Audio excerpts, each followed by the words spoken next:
आज कश्मीर में एक मेगा रैली नेशनल कॉन्फ्रेंस की तरफ से की गई और कल जम्मू के हरि सिंह पार्क में इस रैली का आयोजन किया जाएगा। हमारे साथ कैबिनेट मंत्री सतीश शर्मा जी हैं, उन्हीं से बात करते हैं। सर, आज कश्मीर में एक मेगा रैली की गई, कल जम्मू में भी यहाँ पे होना, क्या कहोगे इसके बारे मैं यही कहूँगा कि दिल्ली हमें जल्दी से जल्दी खुशखबरी दे। 1.5 साल से हम एक उम्मीद में बैठे हैं, जो हमसे वादा किया गया उसको पूरा करें। और उम्मीद भी रखता हूँ कि देश के प्रधानमंत्री जो बोलते हैं करते हैं, और वो हमारे ऑनरेबल सीएम साहब के साथ जो वादा किया है उसको पूरा करें। और माता रानी की कृपा रहनी चाहिए। हम एक ऐसी रियासत हैं जो एक रे ऑफ होप थे। आज से नहीं, हमारी डाइवर्सिटी हमारी ताकत है। हिंदू, मुस्लिम, सिख, ईसाई यहाँ प्यार से रहते हैं, बरकरार रहना चाहिए। कुछ लोग जोड़ने वाले बहुत कम हैं और तोड़ने वाले हर नुक्कड़ में खड़े हैं, और उनके बातों में नहीं आना है। लोगों ने चुनी हुई सरकार अच्छे तरीके से चुनी 1.5 साल, पौने 2 साल पहले, और वो उसका जो जायज़ हक बनता है रियासत का, हमसे वादा किया गया, हमें मिलना चाहिए। महाराज हरि सिंह, महाराज गुलाब सिंह जी की रियासत थी, लाखों हज़ारों लोगों ने शहादतें दी।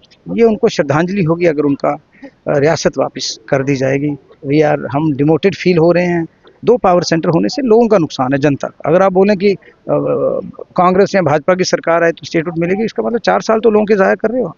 उसमें लाखों लोगों की भलाई हो सकती है।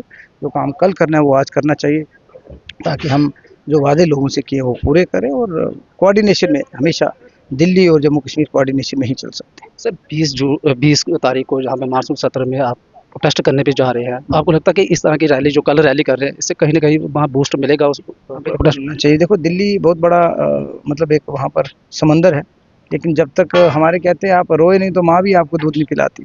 तो उनको बताना है कि ये चीज़ जो है डिले हो रही है।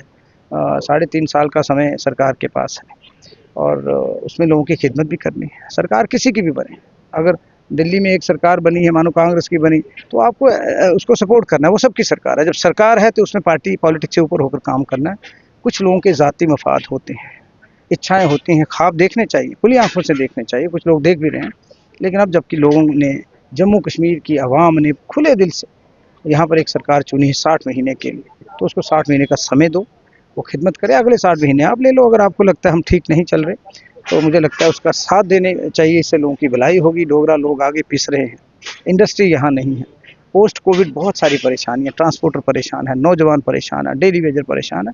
लिमिटेड रिसोर्सेज में और लिमिटेड दायरे में रहकर हम कोशिश कर रहे हैं, खिदमत करें और करते रहेंगे पूरी ईमानदारी से। आज कश्मीर उमर साहब ने कहा कि बीजेपी कहीं ना कहीं हमारे एमएलए को 20 से 30 करोड़ में खरीदने की कोशिश कर रही है, आप क्या कहोगे? बड़ी शर्म की बात है, और अगर ऐसा कर रहे हैं तो ये लोगों के साथ धोखा है, और इलेक्टोरल प्रोसेस के लिए ये एक धप्पा है, और करप्शन को बढ़ावा देने वाली बात है। कोई भेड़ बकरियां थोड़ी है एमएलए की आप खरीद लो उनको। तो मुझे लगता है ये अगर ऐसी बात है, और चीफ मिनिस्टर साहब ने बोली है, बड़ी शर्म की बात है। पूरी इंक्वायरी होनी चाहिए इसमें, और अगर वो ऐसा कर रहे हैं तो उनको बाज आ जाना चाहिए। ये बड़ा एक गलत मैसेज देगा। ऐसे भी लोग, problem with politics is that people hate you without knowing you. पर्यायवाची हो गया है करप्शन और पॉलिटिक्स। तो वो चीज़ों को कम करना, आने वाली पीढ़ी को ईमानदारी के साथ लोगों की खिदमत के लिए हमें। सर, एक हटके सवाल है मेरा इससे, ई बसेस को लेकर हम हमेशा आपसे सवाल उठाते रहे हैं कि महिलाएं इस पे काफ़ी खुश हैं, लेकिन कहीं ना कहीं कुछ महिलाएं ऐसी भी है कि वो खुश नहीं है। खुश इसलिए नहीं क्योंकि जो 1.5 लाख वाली सैलरी लेती है। तो आपने बोला था कि ई कार्ड सिस्टम बनाएंगे, इसका पूरा हम डेटा ले रहे हैं, क्योंकि इस बार फ्लोर ऑफ द हाउस पे हमने 9th से लेकर ग्रेजुएशन तक जो बच्चे थे बीपीएल में फॉल करते, उनका भी फ्री किया। जैसे कल सकीना जी द्वारा, टीम द्वारा जो बच्चे फीस देते हैं बीपीएल के, कॉलेज और +2, उनको भी फ्री किया है। तो बहुत सारी चीज़ें ऐड की हैं। जैसे स्पेशली एबल्ड बच्चे हैं जो, उनकी भी एक भारी संख्या है, उनके लिए भी फ्री किया है। वो सारा सिस्टम का एक सिस्टम बना रहे हैं, और बड़ी जल्दी कोशिश करेंगे। मतलब कार्ड सिस्टम जल्दी हो जाए। सिस्टम तो होना ही चाहिए यार। अब क्योंकि आधी आबादी को तो फ़ायदा दिया है, लेकिन आधी आबादी में कोशिश, कई बार ड्राइवर बिठाते नहीं क्योंकि बसेस कम है। आज 200 बसेस ऑनरेबल सीएम साहब के ब्लेसिंग से 350 करोड़ की हमें मिली हैं। थोड़े दिनों में वो आ जाएंगी, क्योंकि किसी एक स्टेट का टेंडर रुका हुआ है, वो आएंगी। उसके बाद थोड़ा फ़ायदा होगा, ज़्यादा लोग इसमें कम्यूट कर पाएंगे, और जैसे जैसे रिसोर्सेज आएंगे हम और भी लोगों को उसका फ़ायदा देंगे। धन्यवाद, शुक्रिया। ये थे हमारे साथ कैबिनेट मंत्री सतीश शर्मा, जिन्होंने हमारे साथ बिल्कुल बेबाक से बात की है कि कल किस तरह से जहाँ पे जम्मू में रैली होने वाली है। मुर्शी टीवी के लिए नारायण दत्त।